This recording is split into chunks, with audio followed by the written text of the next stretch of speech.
সকলো মানুহৰে এটা নিৰ্দিষ্ট স্পেচ থাকে মানে নিৰ্দিষ্ট এটা লাইফ থাকে আপুনি খাওঁতে শুতে বহুতে কান্দুতে সকলো সময়তে আপোনাৰ লগত কোনোবা এজন থাকিলে আপুনি অতিষ্ঠ হৈ যায়নে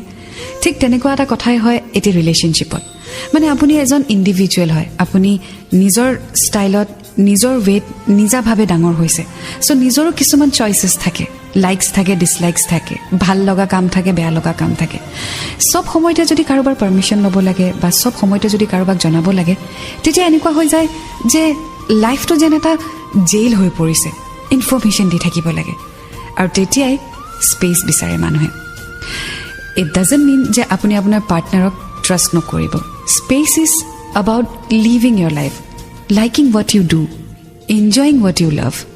so আপোনাৰ পাৰ্টনাৰক স্পেচ দিয়ক তেওঁ যি ভাল পায় হেতু কৰিবলে দিয়ক প্ৰত্যেকটো কথাত যদি আপুনি ৰোক টক কৰে বা প্ৰত্যেকটো কথাত যদি আপুনি মাত দিয়ে তেতিয়া তাত কিন্তু টেঙনি এটা আহি যাবই যাব ৰেসপেক্টটো ৰাখক লয়ালটি ৰাখক ট্ৰাষ্ট ৰাখক ইটোৱে সিটোক বিশ্বাস কৰক আন্ডাৰষ্টেণ্ডিং ৰাখক বাট স্পেচও দিব because you are an individual and you have your own life so please give space to your partner and 93.